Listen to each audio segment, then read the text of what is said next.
ಸುಮಾರು 2-3 ವರ್ಷದಿಂದ ಕಂಟಿನ್ಯೂಸ್ ಹೋರಾಟ ಮಾಡಿದ ಮೇಲೆ ಶಿಕ್ಷಕರ ನೇಮಕಾತಿ ಆಗ್ತಿದೆ. ಆ ನೇಮಕಾತಿಯಲ್ಲಿ ಶಿಕ್ಷಕ ಅಂದರೆ ಸಂಗೀತ ಟೀಚರ್ಸು ನೋಟಿಫಿಕೇಷನ್ ಮಾಡ್ತಾ ಇಲ್ಲ. ಅಂದರೆ ಸಂಗೀತ ಟೀಚರ್ಸು ಇವ್ರ ಪಾಪ ಎಷ್ಟೊಂದು ಕಷ್ಟಪಟ್ಟು ಓದಿ ಸುಮಾರು 2011ರಲ್ಲಿ ನೋಟಿಫಿಕೇಷನ್ ಮಾಡಿರೋದು. ಇಲ್ಲಿವರೆಗೂ ಯಾವುದೋ ನೋಟಿಫಿಕೇಷನ್ ಮಾಡಿಲ್ಲ. 15 ವರ್ಷ ಆಗಿದೆ ನೋಟಿಫಿಕೇಷನ್ ಮಾಡಿ. ಸಂಗೀತ ಟೀಚರ್ಸ್ ನೋಟಿಫಿಕೇಷನ್ ಮಾಡಿ ಅಂತ ಹೇಳ್ಬಿಟ್ಟು ಸಾಕಷ್ಟು ಹೋರಾಟಗಳು ಆಗಿದ್ದಾವೆ.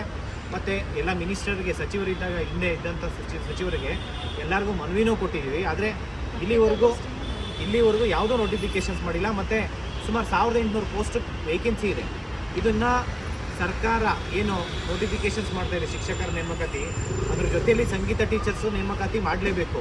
ಕನಿಷ್ಠ 1000 ಪೋಸ್ಟ್ ಆದರೂ ಕರಿಬೇಕು ಅಂತ ಹೇಳ್ಬಿಟ್ಟು ಈ ಮುಖಾಂತರ ಕೇಳ್ಕೊತೀವಿ. ಇಲ್ಲ ಅಂತಂದರೆ ವಿತಿನ್ ಒಂದು ವಾರದಲ್ಲಿ ಇಲ್ಲಾಂದರೆ ನೆಕ್ಸ್ಟ್ 15 ಡೇಸ್ ಒಳಗಡೆ ನಾವೊಂದು ದೊಡ್ಡ ಮಟ್ಟಕ್ಕೆ ಹೋರಾಟ ಮಾಡ್ತೀವಿ. ಯಾವುದೇ ಕಾರಣಕ್ಕೂ ಇವ್ರನ್ನೆಲ್ಲ ನೋಡಿ, ಎಷ್ಟೊಂದು ಜನ ಪಾಪ ಬ್ಲೈಂಡ್ಸ್ ಇದ್ದಾರೆ. ಅವ್ರ ಮನೇಲಿ ಒಂದೊಂದು ಟೈಮ್ ಊಟಕ್ಕೂ ಕಷ್ಟ ಆಗ್ತಿದೆ, ಮನೆಯಿಂದ ಹೊರಗಡೆ ಆಗ್ತಿದ್ದಾರೆ.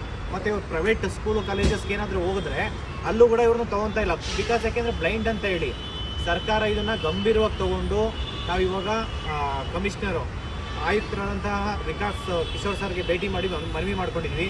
Next principal secretary Rashmi Mahesh madam ಅವ್ರಿಗೂ ಮನವಿ ಮಾಡ್ಕೊತೀವಿ. ಮತ್ತು ಮಾನ್ಯ ಮುಖ್ಯಮಂತ್ರಿ DK ಶಿವಕುಮಾರ್ ಸರ್ಗೆ ಮನವಿ ಮಾಡ್ಕೊತಾ ಇದ್ದೀನಿ. ಈ ಮುಖಾಂತರ ನೀವು ಇದನ್ನು ಗಂಭೀರವಾಗಿ ತೊಗೊಂಡು ಕನಿಷ್ಠ ಅಂತಂದರೆ 1000 ಸಂಗೀತ ಟೀಚರ್ಸು ಏನು ರೆಗ್ಯುಲರ್ ಶಿಕ್ಷಕರ ನೇಮಕಾತಿ ಆಗ್ತಿದೆಯಲ್ಲ ಅದರೊಳಗಡೆ ನೀವು ಸೇರಿಸಿ ರೆಕ್ರೂಟ್ಮೆಂಟ್ ಮಾಡಬೇಕು. ಇಲ್ಲ ಅಂತಂದರೆ ಯಾವುದೇ ಕಾರಣಕ್ಕೂ ಬಿಡಲ್ಲ. ಯಾಕೆಂದರೆ ಇವರ ಶಾಪ ನಿಮಗೆ ತಟ್ಟುತ್ತೆ. ಯಾಕೆಂದ್ರೆ ನಿಮ್ಮ ಅಧಿಕಾರ ಶಾಶ್ವತ ಅಲ್ಲ. ಇವ್ರು ನೋಡಿ ಒಂದೊಂದು ಟೈಮ್ ಊಟಕ್ಕೂ ಎಷ್ಟು ಕಷ್ಟಪಡ್ತಿದ್ದಾರೆ. ಇವರು ಎಷ್ಟೆಲ್ಲ ಓಡಾಡ್ತಾ ಇದ್ದಾರೆ. ಇಡೀ ರಾಜ್ಯಾದ್ಯಂತ ಎಲ್ಲ ಡಿಸ್ಟಿಕ್ಕು ಡಿಪಾರ್ಟ್ಮೆಂಟು ಇಲಾಖೆಗಳು ತಿರುಗಾಡ್ತಿದ್ದಾರೆ. ನಿಮಗೆ ಒಂದು ಸ್ವಲ್ಪ ಆದರೂ ಮಾನವೀಯತೆ ಅನ್ನೋದು ಇದ್ದರೆ ಈ ಒಂದು ನೋಟಿಫಿಕೇಷನ್ ಸಂಗೀತ ಟೀಚರ್ಸು ನೋಟಿಫಿಕೇಷನ್ ಮಾಡಿ ಅಂತ ಹೇಳ್ಬಿಟ್ಟು ಮನವಿ ಮಾಡ್ಕೊತಾ ಇದ್ದೀವಿ.